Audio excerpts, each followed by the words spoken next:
Muito boa noite, me chamo Milton José da Silva Neto, sou candidato ao concurso do CSPM, Curso Superior de Polícia Militar, cargo esse oficial da Polícia Militar do Rio Grande do Sul, a famigerada Brigada Militar.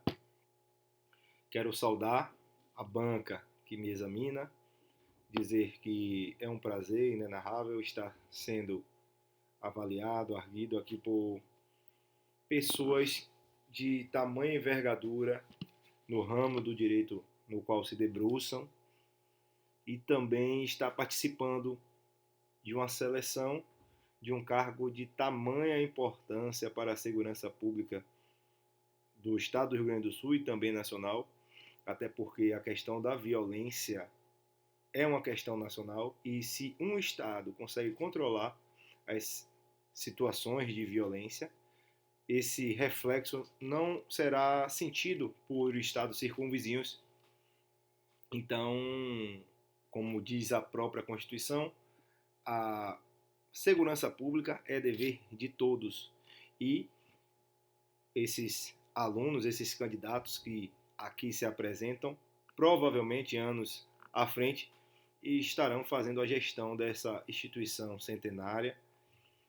E por isso o lisonjeio. Estou muito lisonjeado, estou muito satisfeito e feliz de estar sendo inquirido aqui por essa banca examinadora e de um cargo de tamanha importância e envergadura no cenário estadual. O tema ao qual foi sorteado foi o tema disposições penais do Código Penal Militar, tema muito importante, me perdoem, tema muito importante para que seja entendido a dinâmica do Código Penal Militar. O Código Penal Militar, ele é um instituto, né, que na verdade é um decreto de 21 de outubro de 1969, decreto este que foi recepcionado pela Constituição Federal de 1988 e ele possui algumas características, algumas peculiaridades.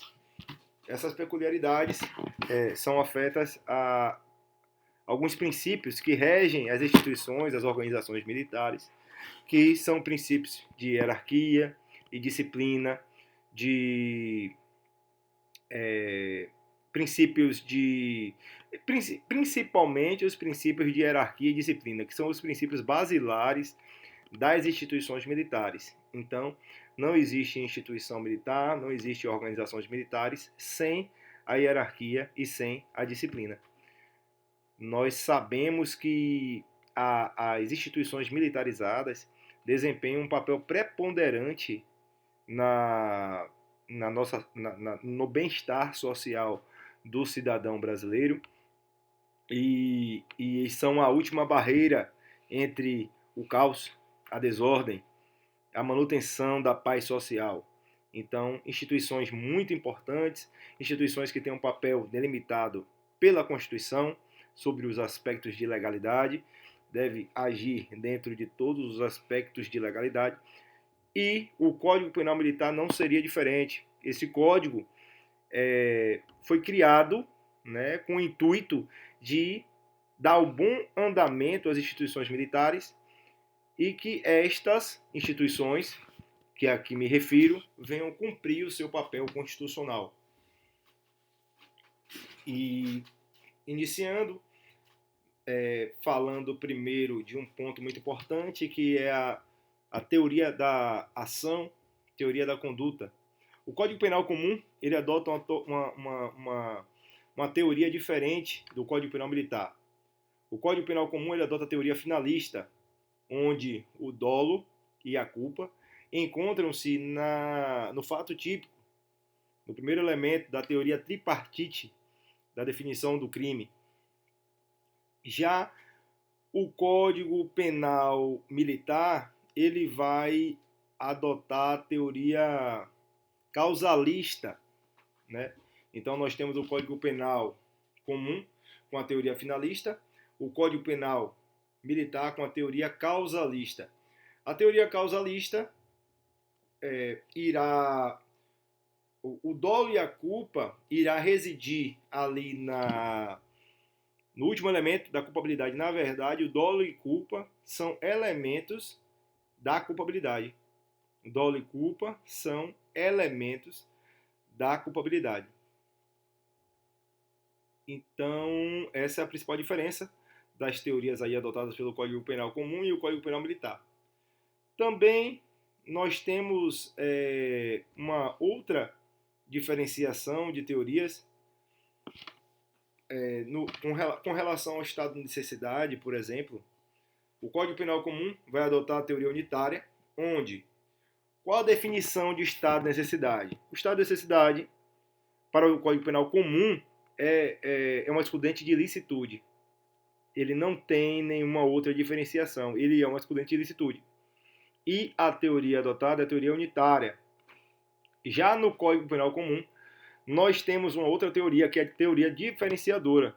Essa teoria, ela faz uma valoração, uma diferenciação entre os bens jurídicos menores, maiores, e essa sobreposição de bens jurídicos. Então, a teoria unitária, Código Penal, teoria diferenciadora, Código Penal, o estado de necessidade, né, no Código Penal Militar, vai adotar a teoria diferenciadora. Então, ele pode ser tanto um estado de necessidade justificante ou exculpante. E também tem outro, que é o estado de necessidade imperativo, que eu também vou pontuá-lo. Então, o estado de necessidade será justificante quando o bem jurídico sacrificado for menor que o bem jurídico salvo. Um ponto na verdade, voltando um pouco para trazer uma definição, para que a gente possa delimitar melhor esse conceito de estado de necessidade. Estado de necessidade vai existir um sacrifício de um bem jurídico para salvaguardar outro bem jurídico e que foi colocado em perigo. Esse bem jurídico pode ser seu, pode ser de um terceiro. Esse perigo não pode ser causado por sua vontade, nem pode ser evitado de algum outro modo, e você, na condição do agente envolvido nessa situação do estado de necessidade, não deve ter o dever de arrostar, de afastar esse perigo. E um perigo atual. Esse, então, é o conceito de estado de necessidade, sacrifício de um bem jurídico em prol de outro bem jurídico.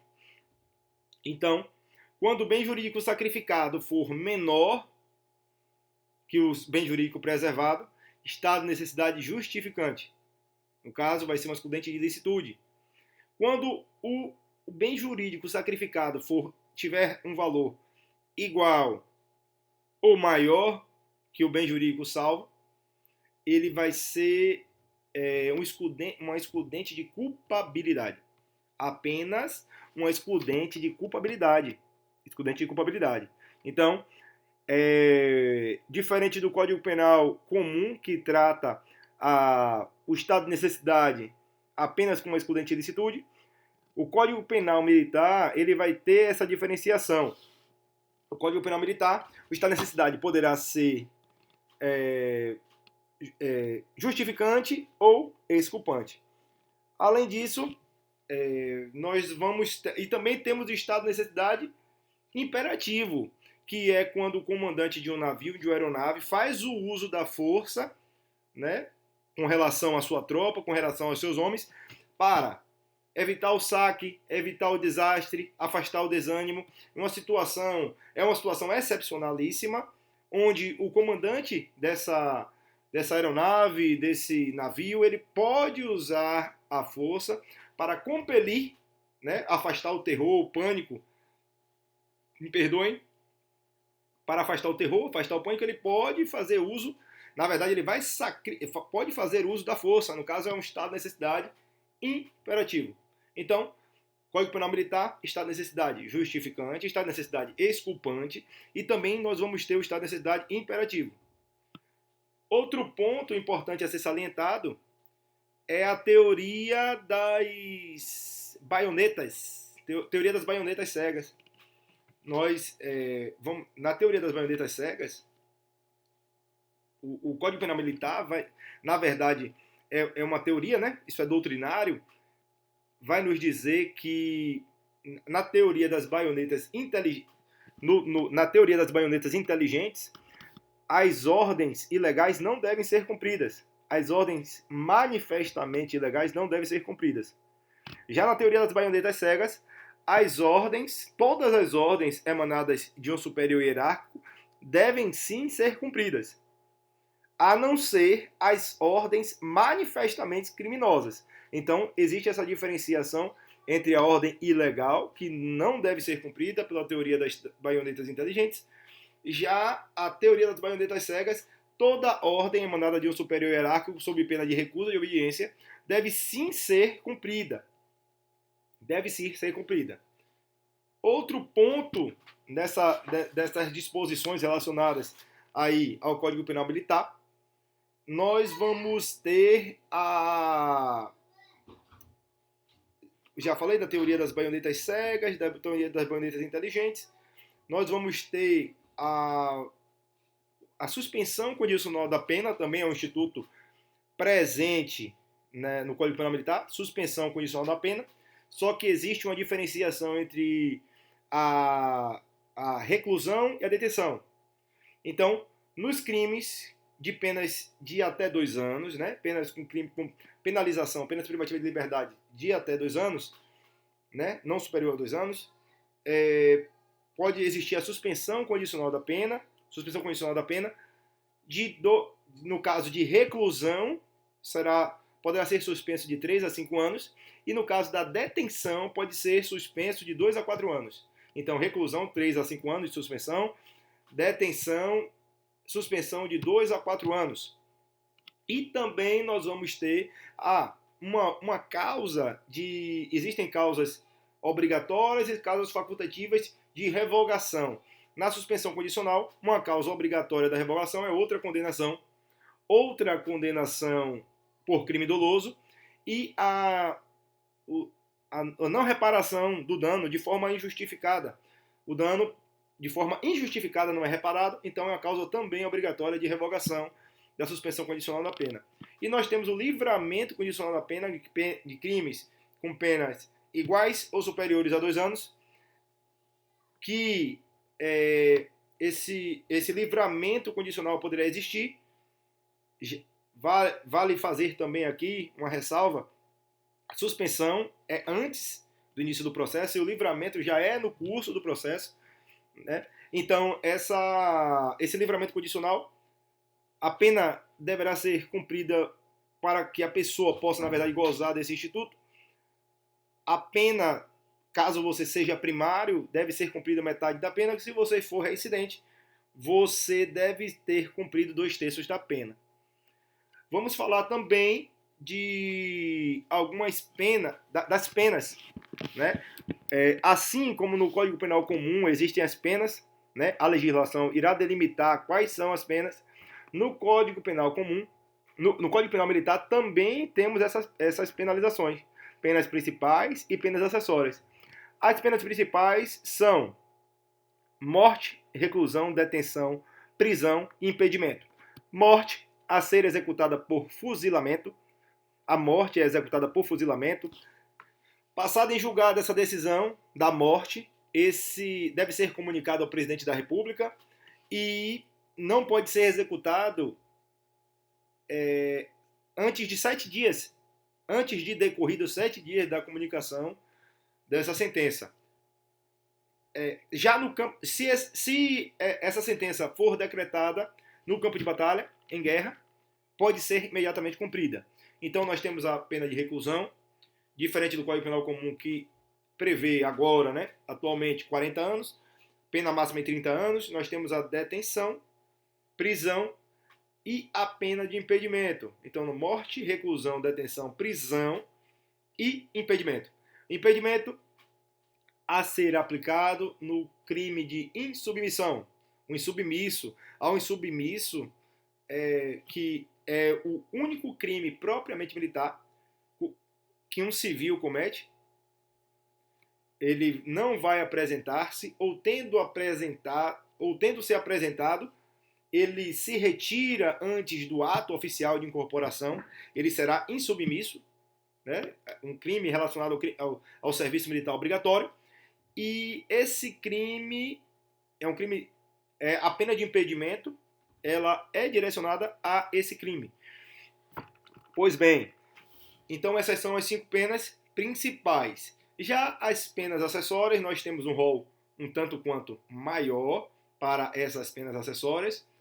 Nós temos a pena acessória de perda do posto da patente, indignidade com oficialato, incompatibilidade com oficialato, exclusão das Forças Armadas, perda da função pública, inabilitação para o exercício da função pública, suspensão dos direitos políticos, suspensão dos direitos políticos e a pena de incapacidade do exercício do poder familiar, tutela e curatela. Então, como se vê aí, algumas penas acessórias são adstritas ao oficial, como a indignidade com oficialato e a incompatibilidade com oficialato, perda do posto da patente, também é atinente ao oficial, porque quem tem posto e patente são os oficiais. Já a exclusão das Forças Armadas, o praça é excluído das Forças Armadas, já o oficial é demitido. Então, esse é o rol das penas acessórias. Rol de penas acessórias. Então, fazendo uma breve recapitulação do que foi falado, do que foi ministrado aqui, uma singela explanação.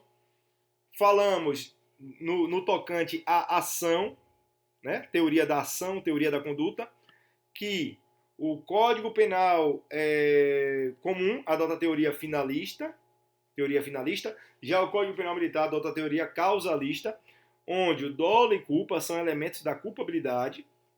Sim. Falamos da questão falamos do estado de necessidade, que a teoria aplicada no Código Penal Militar, a teoria diferenciadora, ele faz uma diferença entre os valores dos bens jurídicos, bem jurídico com valor menor que o sacrificado vai ser justificante, igual ou superior ela vai ser exculpante, vai tirar a culpa, e se for menor vai ser justificante, na verdade vai funcionar como excludente de ilicitude. Então, teoria unitária, o Código Penal adota a teoria unitária e o Código Penal Militar vai adotar a teoria diferenciadora, né? Ele vai fazer essa diferenciação. Falamos também da teoria das baionetas cegas e baionetas inteligentes. Baionetas inteligentes vão nos dizer que a ordem manifestamente ilegal não deve ser cumprida. A ordem manifestamente ilegal não deve ser cumprida. Já a teoria das baionetas cegas vai nos afirmar que a ordem, as ordens, inclusive as ilegais, devem ser todas cumpridas sob pena de recusa de obediência. Toda ordem emanada de um superior hierárquico deve ser sim cumprida, a não ser a ordem manifestamente criminosa. Pronto, teoria das baionetas, falamos das penas principais, que é morte, reclusão, detenção, prisão. Penas acessórias, que são perda do posto da patente, indignidade com oficialato, incompatibilidade com oficialato, exclusão das Forças Armadas, suspensão dos direitos políticos, incapacidade do exercício do poder familiar, tutela e curatela. Essas são as penas acessórias. Falamos da suspensão condicional da pena, que existe uma diferença para reclusão, existe uma diferença para a reclusão, existe uma diferença para a detenção. Reclusão, a suspensão condicional da pena será de 3 a 5 anos, reclusão, de detenção 2 a 4 anos. Livramento condicional a ser aplicado em crimes com penas privativas de liberdade igual ou superior a 2 anos. Réu primário precisa cumprir 1/3. O réu primário precisa cumprir 1/3, metade, na verdade, da pena. E o réu reincidente precisa cumprir 2/3 da pena. Então, basicamente, essa foi a temática das disposições penais, né, do Código Penal Militar. Foi um prazer fazer essa singela explanação para as excelências que aqui se encontram e quero mais uma vez reiterar a minha felicidade em estar participando desse certame e desejar uma boa tarde a todos.